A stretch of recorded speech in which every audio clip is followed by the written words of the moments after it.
right, we're going to get started now. Thank you for joining us today to talk about valuation services. My name is Nicole Fortine. I'm the head of customer success at Verivest. And so our topic today is, like I said, valuation services, and it's a new offering that a service that Verivest is going to provide. So we're just going to kind of go into what it is, why you might need it, how it's beneficial. But first, let me introduce my two guests. First, we have Catherine Taylor, and she is a fund controller at Verivest. Welcome, Catherine. Thank you for being here. Hi, happy to be here. I'm Catherine Taylor. I've been working in accounting for about 12 years now. I started my career at Ernst& Young and have been working in private equity financial services pretty much ever since then, and specifically real estate private equity for the past 7 years now. All right. Thank you for telling us that. I learned some new stuff about you too. uh, Hi, Dylan. He is our next guest, and he is also a fund controller at Verivest. Thank you for being here. Do you want to tell us a little bit about yourself as well? Sure. Thanks, Nicole. So yes, my name is Dylan Brown. I'm the fund controller here at Verivest. I've been with the company for about 6 years. I've been on hundreds of clients and I've seen a lot in this short amount of time and just been around accounting my whole life and just happy to bring just a new level of service to the table. Awesome. All right, let's dive into the agenda for today. So first, we're going to just do an introduction into what valuation services are, and then what it means for direct real estate equity funds, and then mortgage pool funds. And then we'll cover the benefits of outsourcing to a fund administrator. And then last, we'll do Q&A. As always, please don't wait till the end to ask your questions. You can ask them at any time by dropping them into the Q&A box at the bottom of the screen. All right, I'm going to pass it to Catherine and Dylan now.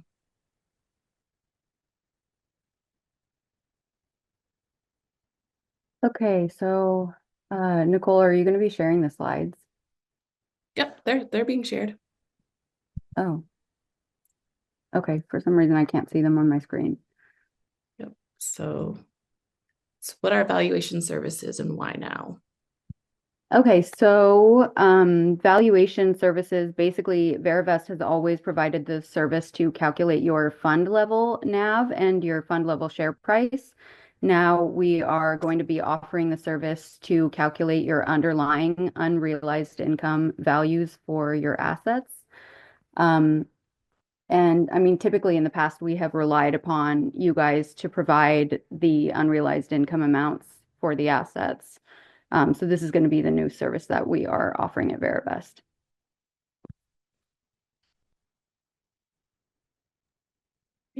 On to the next slide.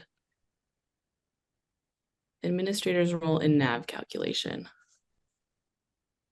Okay, so yes, again, in the past, Verivest has only calculated the fund level share price and NAV, and now we're going to be also doing the asset level unrealized income calculations.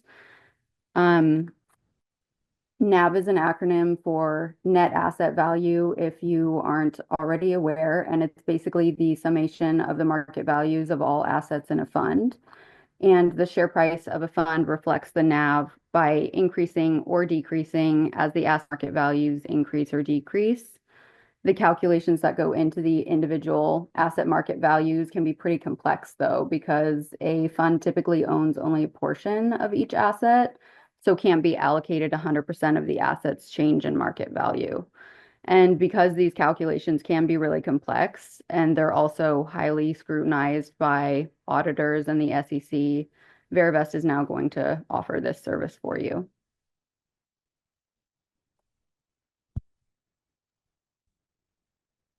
Great. We're on to the next slide, direct real estate equity funds and valuation methodologies.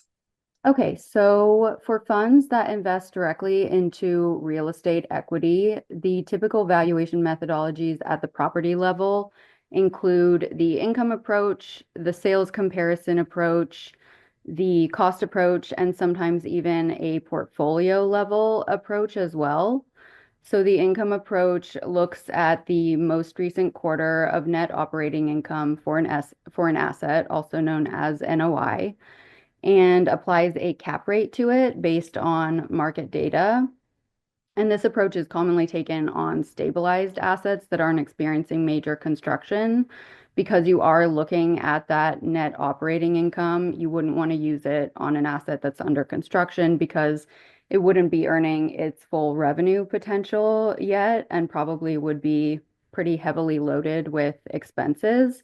So it wouldn't be the right approach for an asset that's not yet stabilized. And the sales comparison approach looks at recent sale prices for similar assets to the asset being valued. It can also look at brokers' opinion of values or appraisals or something of that nature.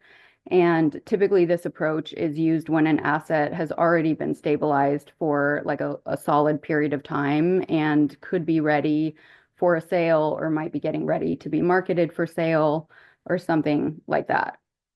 And then the cost approach, this is the one that would most commonly be used on assets under construction, as they're not yet stabilized enough to use the other two methods, but they're still increasing in value over time through the capital expenditures that have been made to improve the property.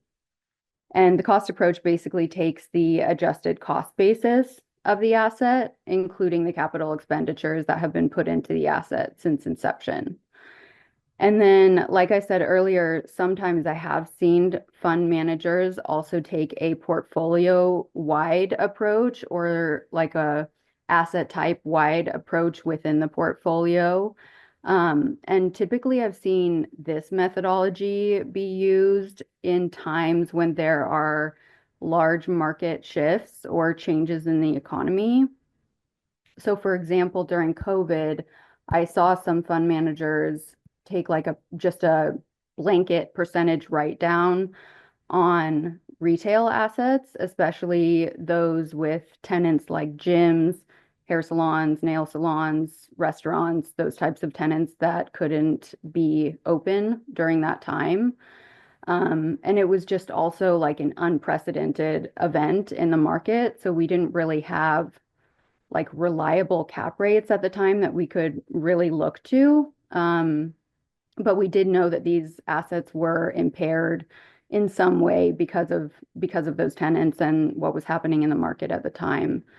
And I mean, I guess at that time we probably could have used the income approach as well and looked to the NOI because that would have been affected by these tenants not being able to bring in revenue. But like I said, in the income approach, you have to have a cap rate, and just the market at the time didn't really have cap rates that we could feel comfortable relying on.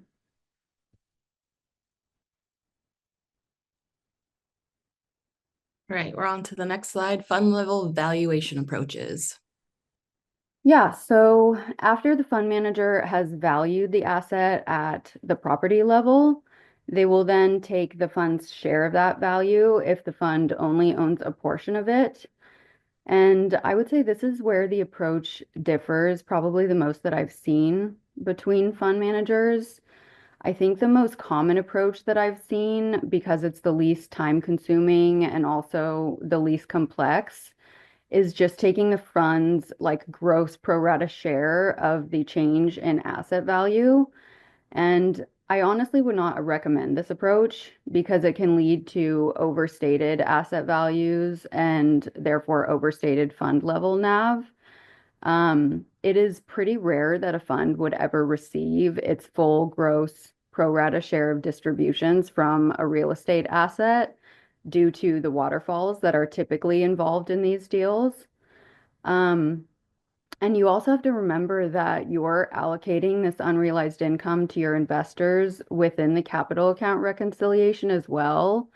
And if you're an open-ended fund where you're redeeming investors on occasion, then you have to remember that you're going to be paying this unrealized out to them when they redeem.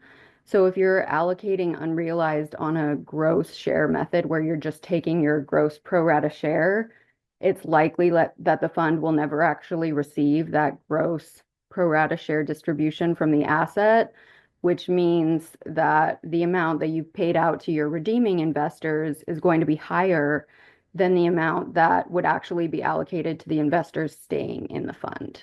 And obviously, you don't want that. Um, so the more time-consuming method is to run each asset value through the waterfall per its operating agreement. This methodology is a lot more accurate and will provide an unrealized income value that is closer to the actual gain earned by the fund upon the sale of an asset. And there are other factors to consider as well, such as how much income has already been realized at the fund level over the asset's life. So if you think about it, what goes into your investment balance on your fund's balance sheet or like the asset investment balances, it's going to be contributions plus realized income plus unrealized income less distributions equals your investment balance. And so if you have an asset that is earning positive realized net income at the asset level on the assets P&L, but they're not actually distributing that realized income, then that realized income is going to accrue into your investment balance. And so if you're then allocating like a gross unrealized income amount to the investment balance on top of that and not taking that into account, then you would be overstating your investment balance. So you really want the unrealized income value to be like the plug to get your investment balance to equal the total distributions you would expect upon the sale of that asset. And there are other factors like that that should be considered that I've honestly most often seen ignored. So that's where Verivest comes in and can help you make sure you're not missing anything in the calculation. All right, next slide is mortgage pool funds and valuation techniques. Yeah, so for mortgage pool funds, typically a discounted cash flow model will be used, wherein a market discount rate is applied to the future cash flows expected from a loan. And this model will be used in conjunction with analyzing borrower creditworthiness, evaluating loan terms, and reviewing the payment histories of borrowers. So, for example, the maturity date of the loan would be needed to determine when future cash flows will stop. And borrower payment history and credit rating can also help infer how likely it is that the fund will earn those cash flows all the way until the maturity date. And for borrowers with a lower credit rating, for example, we may choose to increase the loss reserve against the future cash flows calculated for those loans, or we may use a lower loss reserve for borrowers with a higher credit rating and have a lower reduction to the future cash flows that we're calculating.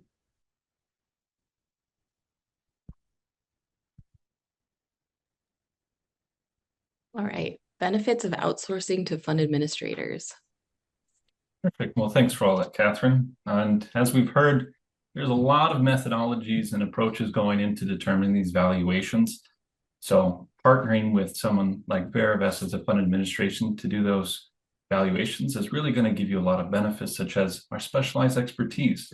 We're exposed to many different clients, many different assets, and deal with a lot of auditors and regulators. So we definitely have been exposed to what needs to be done in order to deliver nice, accurate valuations for you.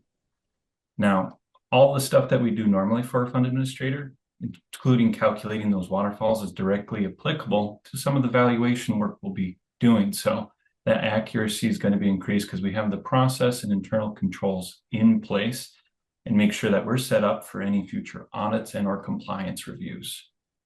As a third party, of course, it is our main goal to be objective and transparent in the work that we do.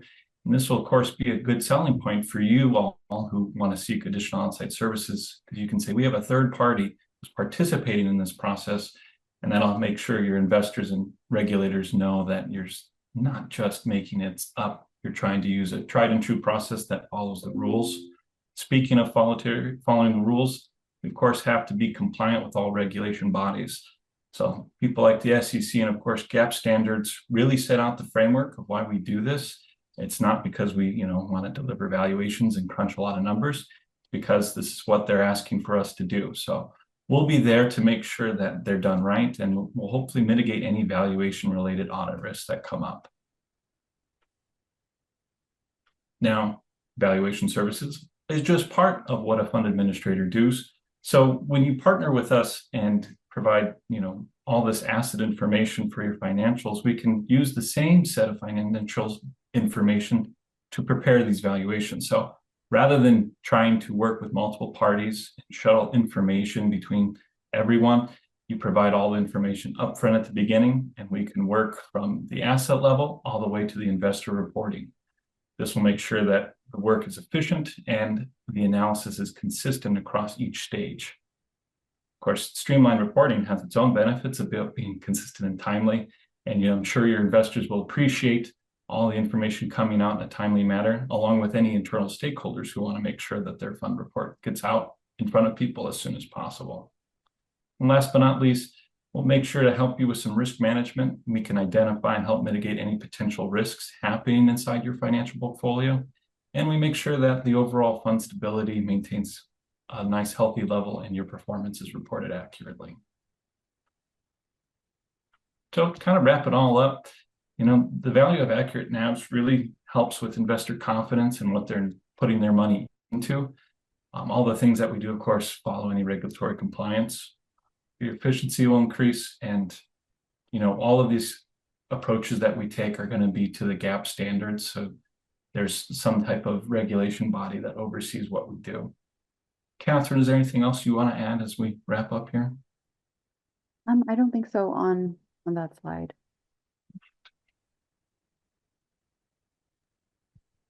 Great. Now, thank you, Dylan and Catherine, for walking us through valuation services. But now we can jump into questions. So if you have any questions, go ahead and drop them in the Q&A chat now. Looks like we have a question right now. So the first one is, how can inaccurate NAV calculations impact investor confidence and fund performance? Take that one.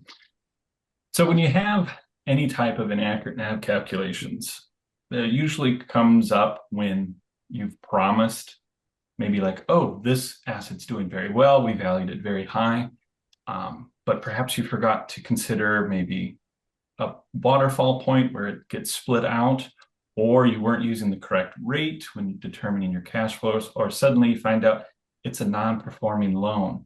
And all of these factors will go in to reduce the actual value. And so when you realize it, your investors saw this nice HAL value in their unrealized returns. And when the time comes to see the payout, it's suddenly reduced. And so that begins to lay down a little bit of mistrust of what they're seeing. Can they really trust these valuations that are put in front of them? Is my total value in this fund really what they state?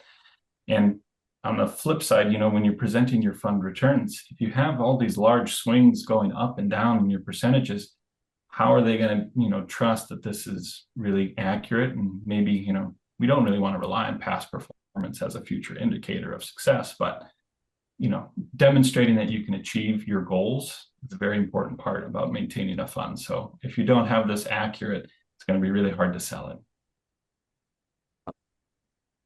All right, we do have another question. What are some challenges fund managers face when dealing with quarterly share price changes? Yeah, sure. So I can take this one. I would say the main challenges that fund managers tend to experience are time. These valuations do take quite a bit of time every single quarter. You have to sit down and first of all decide the value at the property level for every single asset in your portfolio, and then take the time to actually do the calculations to get to the unrealized income for the quarter based on that change in value. And then shifting markets as well, kind of like what I talked about earlier with COVID or just unprecedented events or market shifts. It's kind of difficult to rely on cap rates at the time when the market does shift. And so you have to kind of shift your valuation approach and take take the best approach that you think makes sense for that market, but you do have to use a little bit of discretion at that time. And then another challenge that I've seen is cash-based reporting at the asset level. So if you are using the income approach where you're relying on the asset's net operating income, you want to make sure that there's no like noise within that net operating income number because, for example, for a cash-based, if an asset is reporting on a cash basis, then they may be booking like taxes or insurance all in one period when they pay it instead of breaking it out over several months. And so the NOI for one quarter, for example, may be significantly decreased while all of the other quarters' NOI are inflated. So in that case, you would maybe want to use like a T12 NOI instead of a quarterly NOI. Right. We do have another question. Does regulation dictate the specific valuation approach, or does the GP have broad latitude on choosing the approach? Yeah, I would say in most cases, the GP can set up their own valuation methodology. And I mean, that's something we could help with as well if you're not really sure how to set up your own valuation methodology. But yeah, I mean, I think what I've seen in most cases is auditors and the SEC will look to your valuation methodology and how you're determining or how you have written out that you are determining your marks in their reviews of your marks.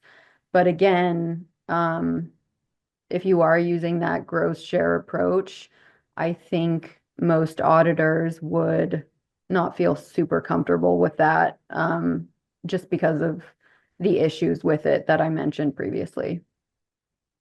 Now, if I could add to that, there's the approach when it comes to valuations of just trying to find the highest and best method on each asset.